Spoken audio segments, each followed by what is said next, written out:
All right, good evening. Welcome everyone to the August Roundtable for the Olympic District. My name, for those of you that don't know me, is John Spiegelberg.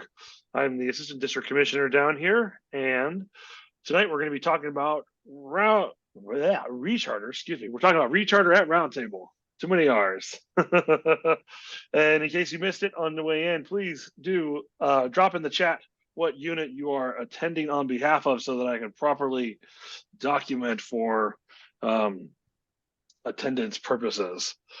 But we're going to start the meeting off as we do every meeting with our Pledge of Allegiance and our Scout Oath and Law. So with that, we're going to go ahead and start sharing my screen. We're going to make sure we're sharing that. All right, everybody can see my little video, yes? Cool. Those in uniform, please salute. Those who are not, put your right hand over your heart. Ready, begin. I pledge allegiance to the flag of the United States of America and to the republic for which it stands, one nation, under God, indivisible, with liberty and justice for all. On my honor, I will do my best to do my duty to God and my country, to obey the Scout law, to help other people at all times, to keep myself physically strong, mentally awake, and morally straight. A Scout is trustworthy, loyal, helpful, friendly, courteous, kind, obedient, cheerful, thrifty, brave, clean, and reverent. All right. I'm going to stop that before it goes to the next one. All right. So welcome, everyone. Let me just make sure I don't have anybody else trying to get in. Okay, cool. So we're going to start off the meeting as we do every meeting or every roundtable with our announcements. So for the announcements portion, I'm going to turn it over to Andy. Take it away.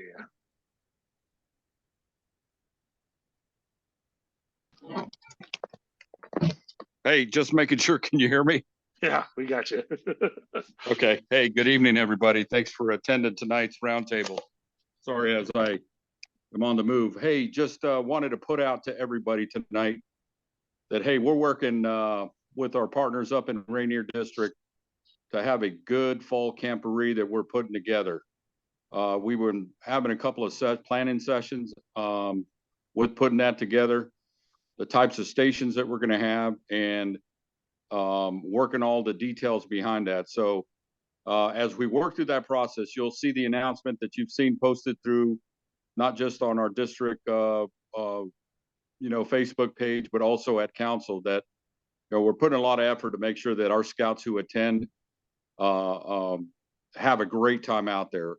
And the most important thing, like anything else with other events that we put on throughout the district or council, is it does take a good team. So if you're looking to help support that event, we're definitely looking for support in various stations that are being developed, so that, like I said, at the end of the day, it's going to be a great fall camporee out there. It's going to be a great time. So, and registration's already open. Exactly. Sure is. And check it out. And it's going to be a great time. Like we always try to make sure that our scouts get the best time of their life when they go out to an event like that. Thanks, John. Oh, thank you, Andy. Anything else fun, new, and exciting? That's it. Ooh. Football season. Cindy's got something. Baloo and IOLS training are coming up. We sure do have those coming up.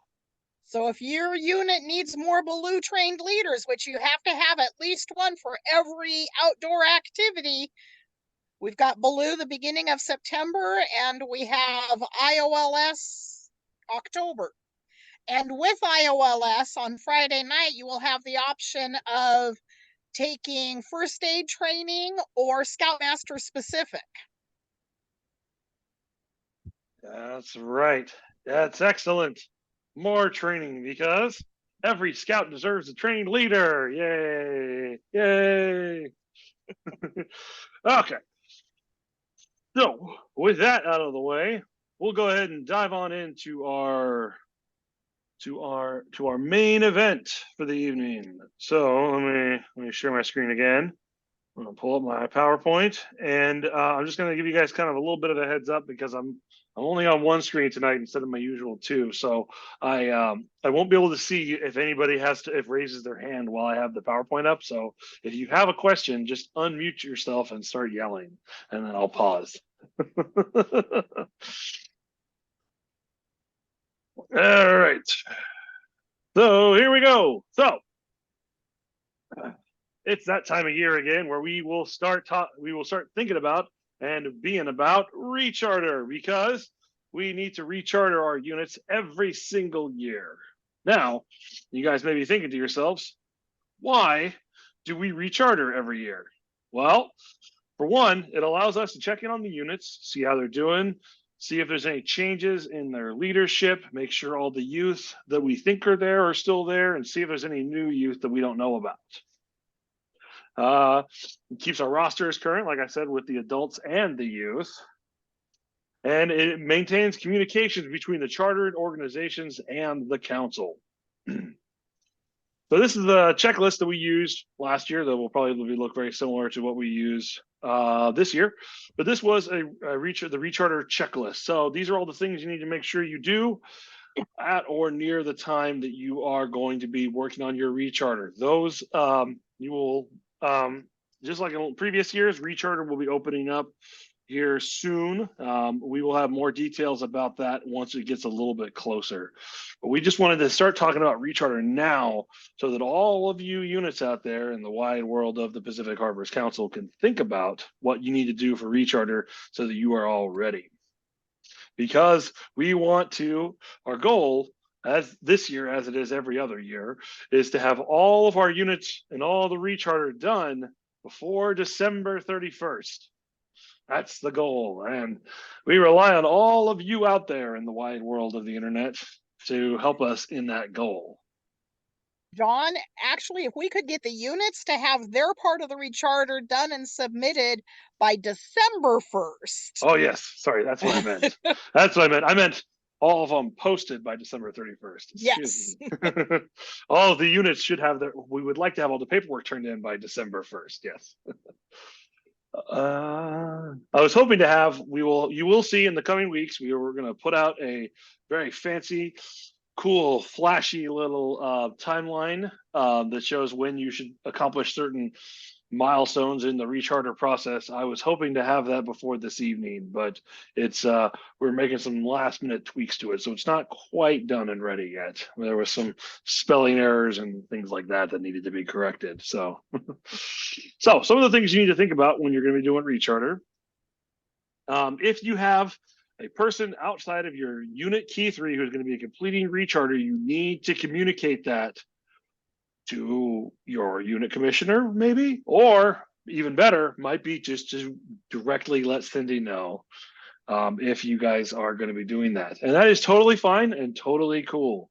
It's just, we just need to know so that when we send out the Recharter link and things, it goes to the right person. If you have any new youth or adults, you need to make sure you turn their paperwork in before you Recharter them. Because if you try to turn it all in at once, it's going to slow up and bog down and hinder the Recharter process significantly.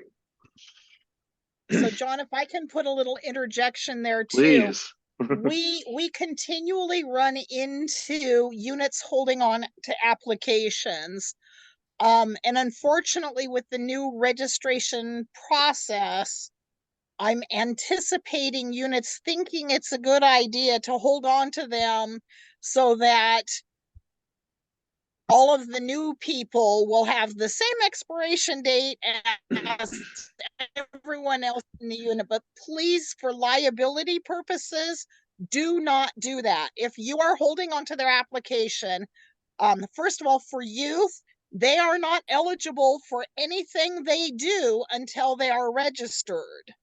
So don't do that. Adults, I cannot backdate applications, which means their CBC dates are the date applications are turned in and processed.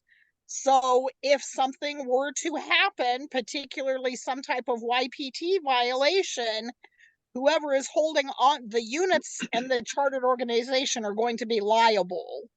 So please, please, please, I can't stress it enough, turn in applications as soon as you have them. And this is also my plug for please, please, please consider, if you're not already doing it, please consider doing encouraging new members, youth and adult, to use online applications.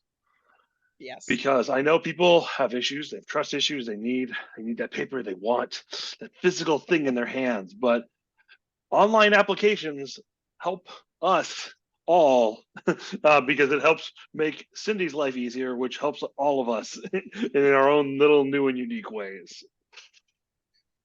So, and I'm sorry, I forgot to introduce Cindy. I just realized that. For those of you who don't know, everybody on this knows me. Yeah. But just in case anybody who's watching this after the fact might not know, we are also joined this evening by Cindy Iverson, who is our council registrar, who is the person on the other end of the line when you call the office and you have questions with your charter or your register or things like that. And she's also the person who inputs all that information so that everybody shows up in the system. So very happy to have Cindy with me here tonight so that she can interject and correct me if I stumble along the way. All right. Oops, sorry.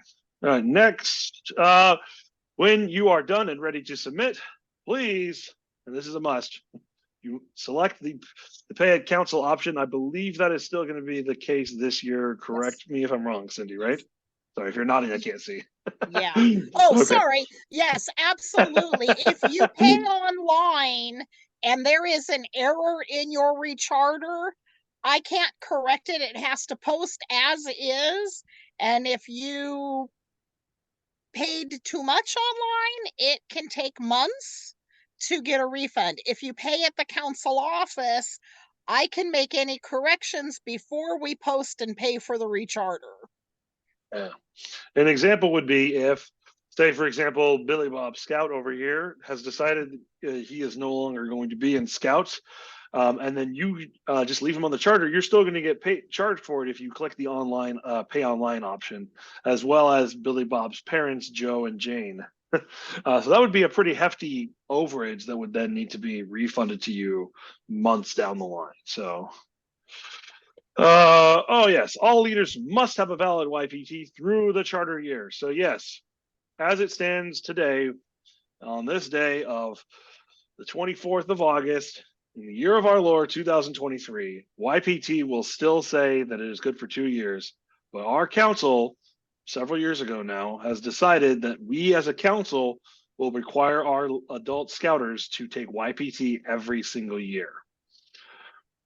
We anticipate that change will also happen with National at some point, but it hasn't happened yet. But even though it hasn't, we still expect all of our scouters to have YPT done every single year. And this is for the benefit of the scouts and the scouters, and to help all of us be on the same page when it comes to our barriers to abuse. So and yes, I added this one for this year specifically, and we'll talk about the fee breakdown a little bit later. But as many of you know, now National is going to be asking for a $25 fee for any merit badge counselors who are not registered with a unit.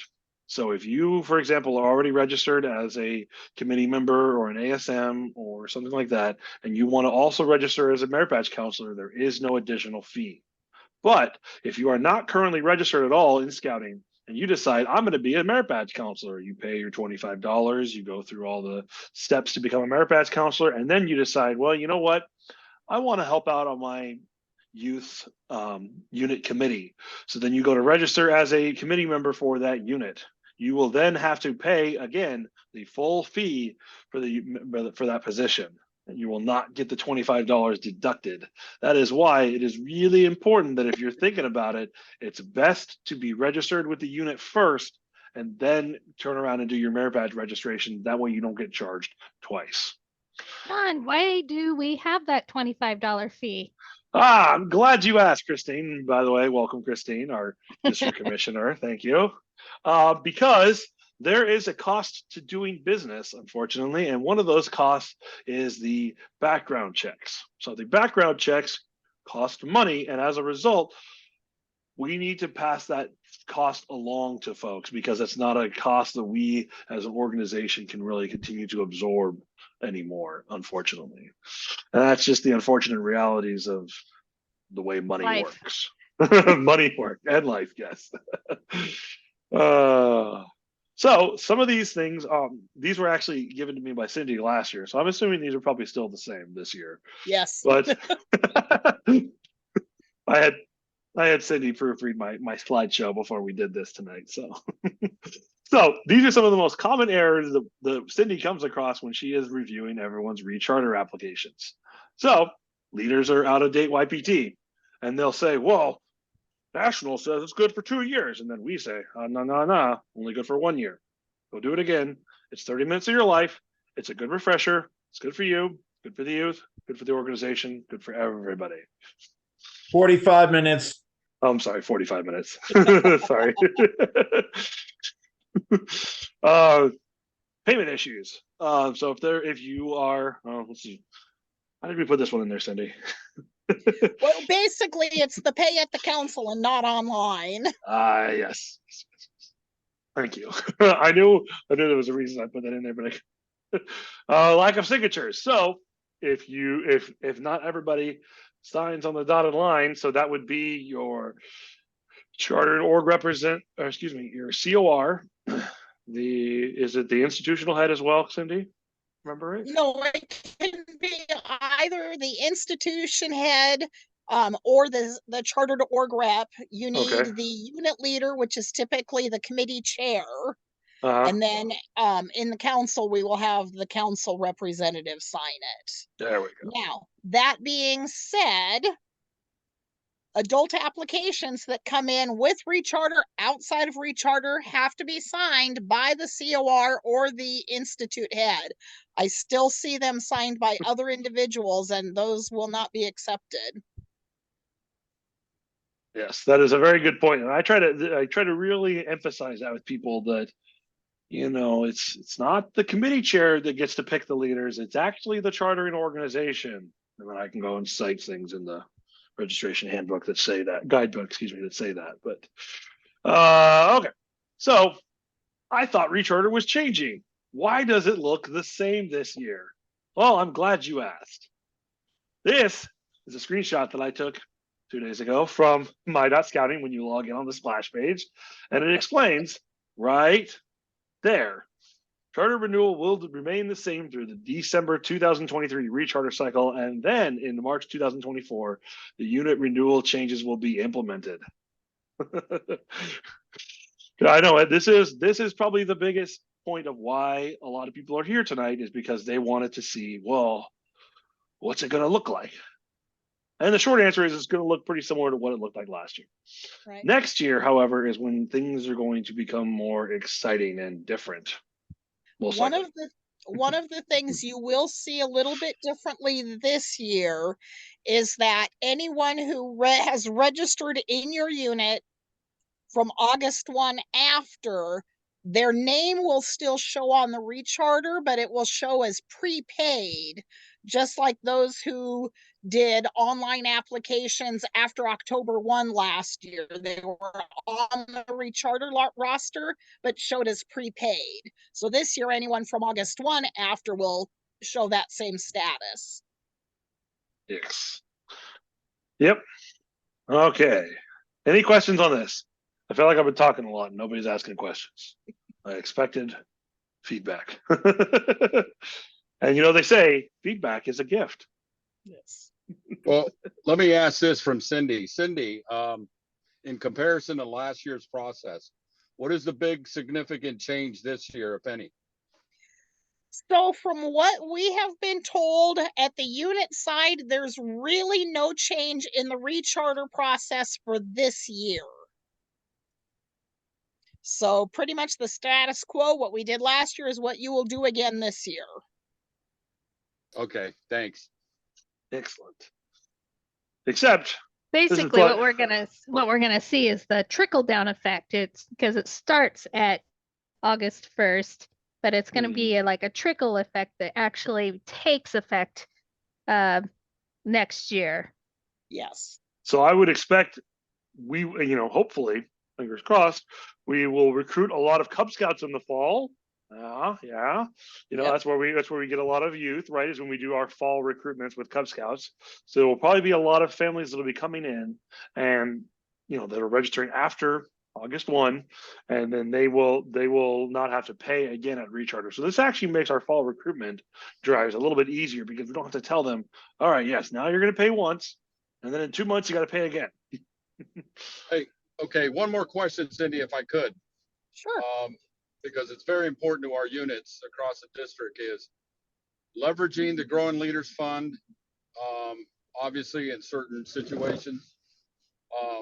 How will we apply it for doing Recharter this year? Any changes to that? No, so it's still done online. It needs to be done by the unit leader, not by the parents.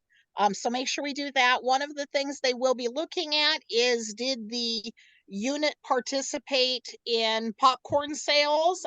Because the money for Growing Leaders Fund has to come from somewhere.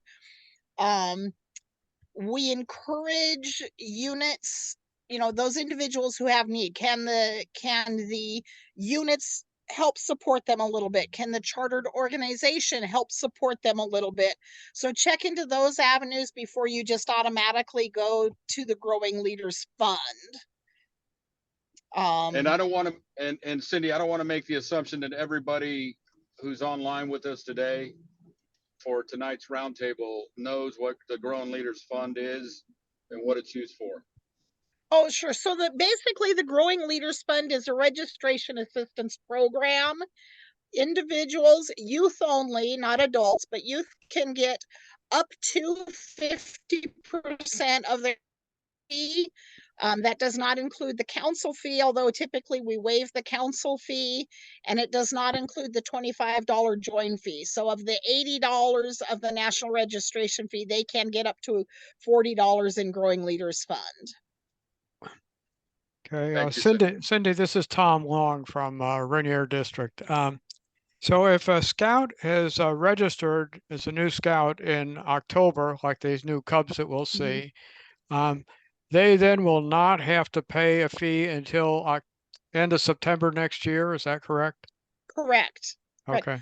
One other thing I wanted to point out with the Growing Leaders Fund that's a bit of a misconception is that it is a one-time assistance. So the same youth cannot keep applying every year for that fund. Okay.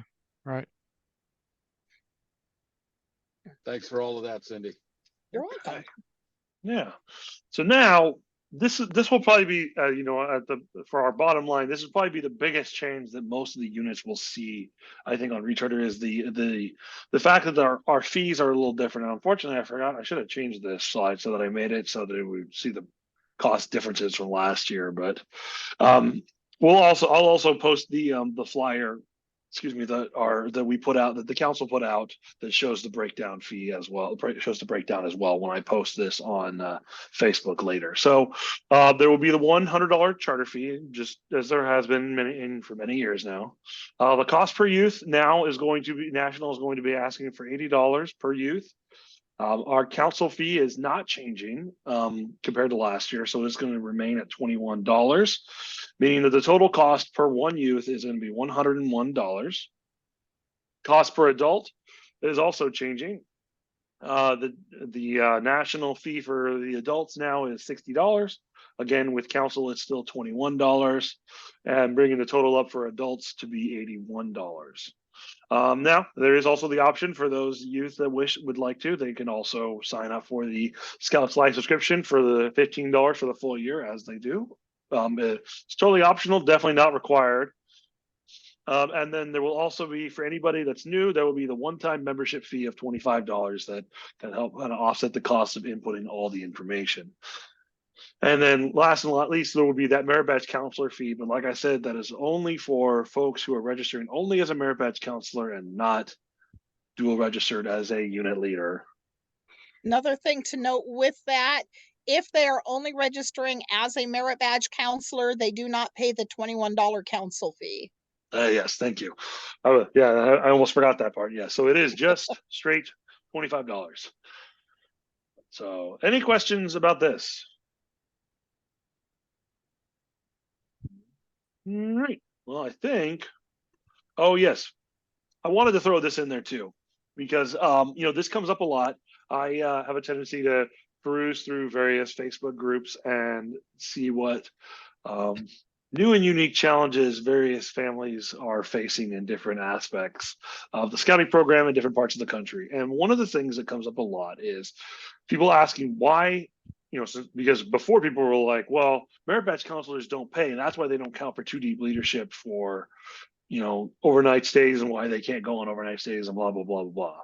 But, that's not really the reason why the merit badge counselors, for example, don't count for they are not allowed to go on the overnight unit, the overnight outings. The biggest thing is because a merit badge counselor is considered a position in the district and council, and is not considered a unit level position, because there's no if you're registering as a merit badge counselor, there's no oversight provided by the chartering organization who is responsible for selecting the leaders for the units. And that's the biggest reason why they don't count.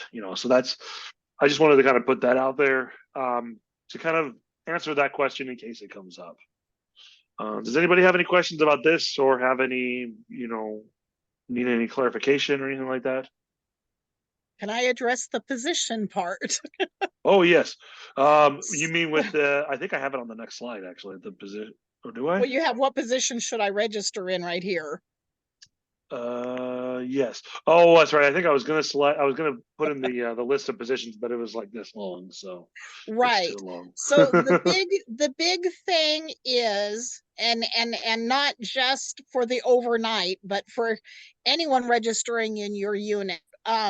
When we look at the training records at the unit level, there are some units that have very low training percentages for their unit leaders, because they are registering all of their adults as committee members or den leaders, or at the troop level, assistant scoutmasters. If they are not going to be active in that position, if they're not an active committee member, if they're not an active assistant scoutmaster, don't register them in those positions. Register them as a scout or reserve. If they're registering just so that they can go on the overnighters, that's all they want to do, or if they just want to help with the blue and gold at the pack meet level, register them as a scout or reserve. It's an undesignated leadership position. The only required training is that they take YPT. So if you've got someone, they're not going to take the Scoutmaster specific training, they're not going to take the committee member training, don't register them into those positions. Yeah. That's a really good point. And I've been trying to push this for a while, and I continue to get pushback from people because they're like, well, but I want to be an assistant scoutmaster. I'm like, but you don't want to do the training? Well, Why? no. I'm That's like, my then first what? question, is why. Yeah, I was having this discussion with one of the units that I commissioned for the other day, where they had a couple of ASMs who are recently crossover youth, who recently just turned 18, excuse me, not crossover, recently aged out youth, who are Eagle Scouts who just turned 18 recently. And they're registered as ASMs. And I said, well, they're not showing up to all the meetings. They're not even really going on outings. They should be registered as a unit scout or reserve. And they said, and I was told by the committee members, no, they need to be registered as assistant scoutmasters so they can function as assistant scoutmasters. And I said, but they're not showing up to meetings. So that doesn't make any sense, guys. Like, they're just on the roster. So I think it's really important. This is not a position that's meant to be demeaning or anything like that. It looks like we have a. So Oh, Michael posted thank a you. question, if I can answer that. So Please. Michael, Scout or Reserve does not. Each recharter has required positions that must be filled. Every unit must have a chartered org representative, a unit leader, so that's either your cub master, your scout master, your crew advisor, your skipper, depending upon your program. You must have a committee chair, and you must have 2 committee members. Cub Scouts have one additional position in that they must have at least one den leader.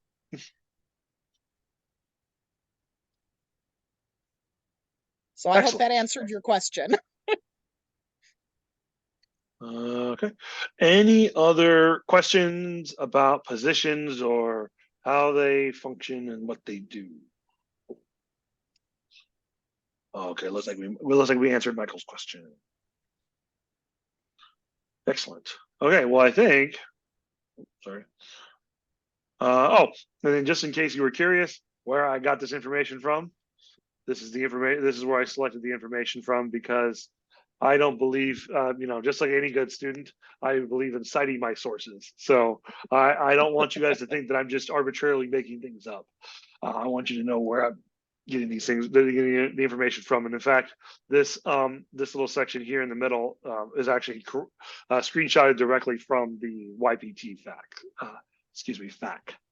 And then there's also the registration guidebook link there in case you need it. And I will also be happy to send this out to anybody who would like a copy of this slide deck so they can share it with their leadership and the other families and things. Just let me know, drop me a line in the chat, and I will be happy to send it to you. And then you'll also see we will also have our own, it's not updated yet, but it will be updated between now and when Recharter starts, excuse me. If you could please drop your email in the chat, that would be very beneficial as well, so I know who to send it to. Okay, and with that, are there any questions? John, did we want to touch on how the renewal process will work with this new 12-month registrations? I would love to touch on that, Cindy. All right, so I'll give you what I know. I will say that because we've just started the first month of this 12-month renewal or registration process, we'll see how it plays out. Things can always change. What we've been told at this point is, of course, everybody now, their registration automatically runs 12 months from their registration. That said, when I process an application, the system automatically backdates it to the first of the month. So say if I process a registration tomorrow, August 25th, the effective date is going to be August 1st. So their registration will expire July 31st. Youth applications, I can backdate. So if by chance you realize that you've got a kid that's been meeting with you for 2 months and you forgot to get the application in, let us know. I can backdate their registrations, but adults, I cannot backdate at all. At this point is when it's 2 months out from the expiration date of a registration. If it's an adult, they will get the email. If it's youth, the parent who was on the application will get the email along with the unit key 3. So 60 days out will be a renewal notice, 45, 30, 14, 7, and then you're expired. Units will have the option to enter their ACH banking information, and they can pay for the registrations. I know that we have some units that pay for the adults. We've got some units that kill it at popcorn and they pay for all of the registrations. That said, they will have the ability to opt out of individuals. So say you've got a Cub Scout that is only going to be in your pack for another month before he bridges over, you can opt out of paying for that Scout's registration fees. The one thing I do not know at this point is for adults, if the COR will have to reapprove them. When we do recharters, the way we've always done them in the past and this year also is the COR signs the recharter saying, yes, I approve everybody on this roster. So I am not sure yet how that's going to work as far as adults renewing.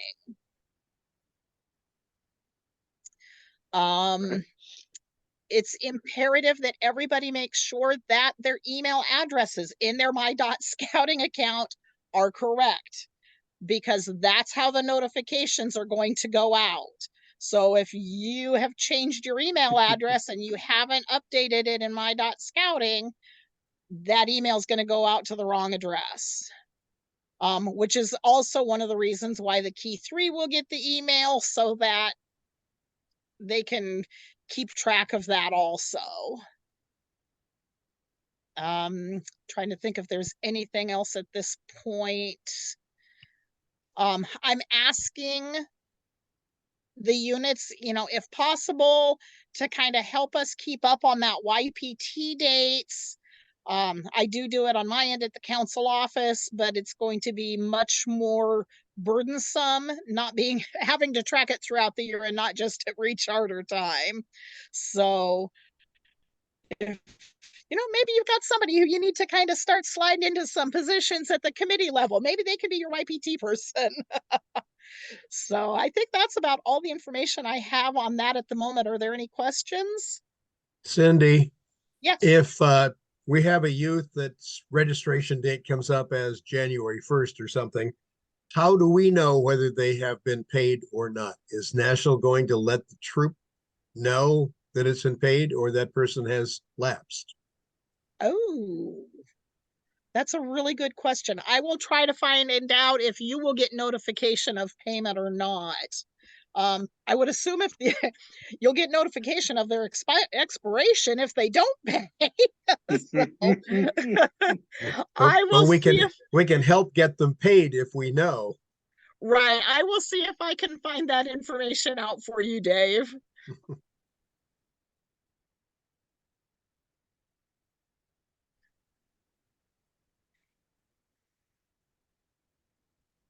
Anything else?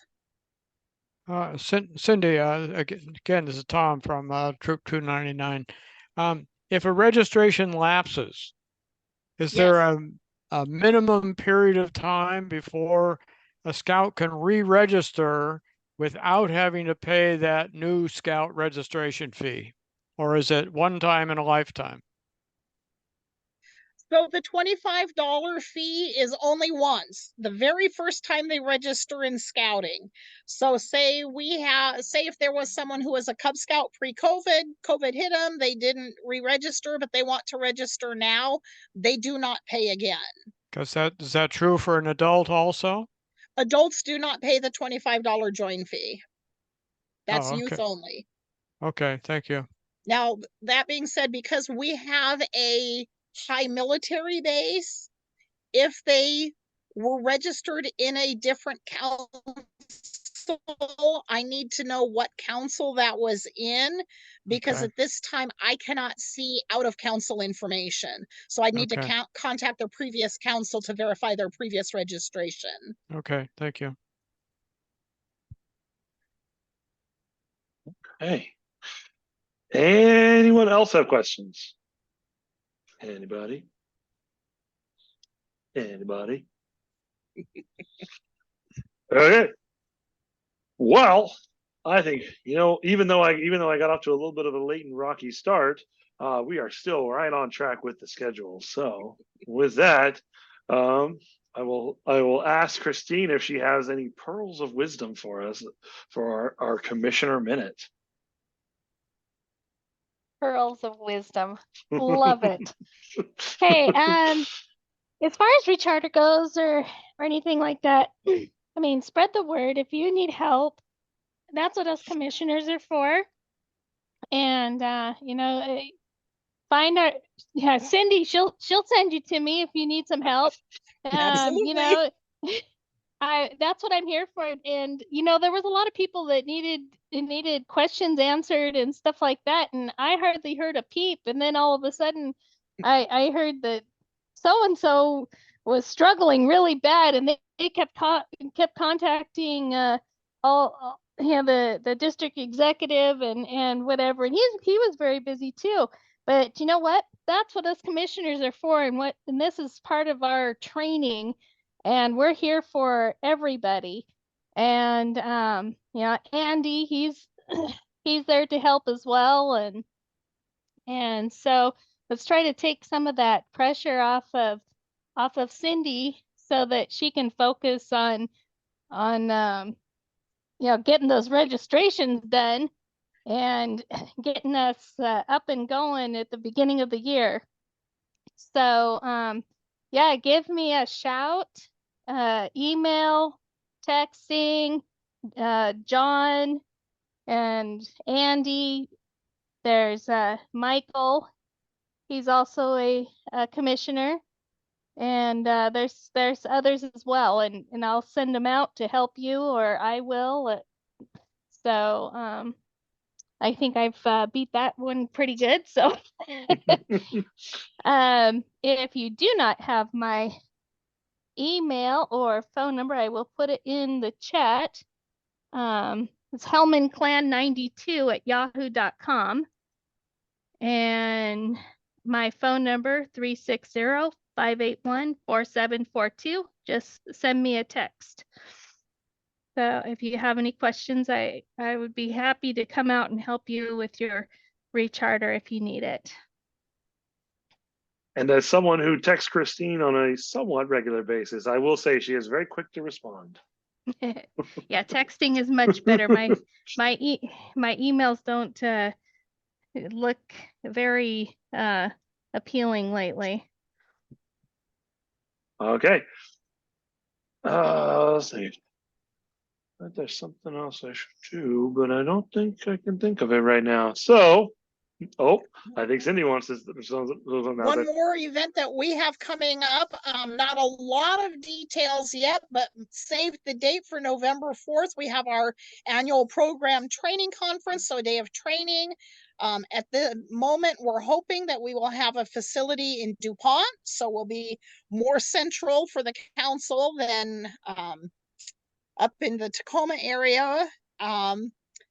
We'll be having, at the moment, we're planning on having some Cub Scout leader specific and hopefully troop committee training, and then some other things. We're gonna maybe change things up a little bit this year, but we've got some great plans. And if you'd like to help out on the planning of that, we of course welcome any help. And just let me know if you'd like to help out with that. All right. I heard it mentioned that there was a first aid CPR training at that event. It's going to be on Friday night of the IOLS weekend. It's not on the registration page though. I will check into that. It should be.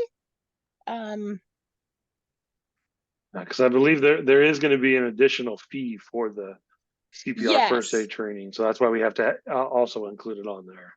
Okay, I will check into that. And Michael, I will write down that you were the one that asked about that, so I can get back to you regarding that. Thank you. I came in late. I apologize. Did we talk about the Dutch oven cook-off next month? Not yet. But this time next month, come one, come all to the greatest show of all at Camp Thunderbird. We're going to be, for our September roundtable, we will be hosting our Dutch oven cook-off, our first ever annual Dutch oven cook-off for funsies. But so yes, we will have awards to be announced for best entree, best dessert, and what was the other one? Best super chili, I think is what I cited. Something like that. But there will be prizes. There will be food. There will be fellowship. It'll be a great time. So invite your friends. Come on down. That'll be a good time. That also does apply for those of you folks who are attending with us from Rainier District. So anybody is invited. So come on down. We'll start that about 5. We'll let people start gathering and cooking and things about 5 o'clock on September the 28th at Camp Thunderbird, and judging will begin at 7 p.m. We're also, my wife and I and our two kids are hosting a how to Dutch oven cook class that will cover cornbread, bacon potatoes, and a pineapple upside down cake, as well as how to do charcoal properly. So it'll be those 4 items. That would That's be really something meant for a to- beginner. You know, if Yes. you've never done Dutch oven, you can come to this and kind of watch us cook, basically. When Oh, is well, this? I think Sunday. we're planning on starting teaching at 5:30. I think that's what I put down on that Facebook post. I'm pretty sure that's what you put a down while ago. So we'll stick with that. 5:30. And we'll send out some more reminders as the day gets closer as well. So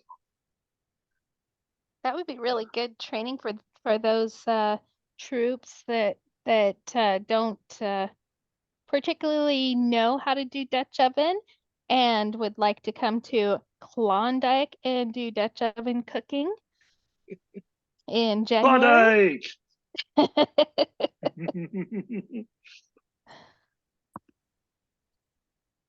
All right then. Does anybody have anything else for the good of the order before we sign off for the evening and I go find some dinner? Anything else? Going once, going twice. All right. Thank you everyone for coming this evening. I appreciate all of your involvement and everything you do for scouting. And please tell your friends, we're going to post this on Facebook for those of you that couldn't attend this evening. Thanks everybody. Have a good night. Hey, thanks, John. Thanks everybody for coming out tonight.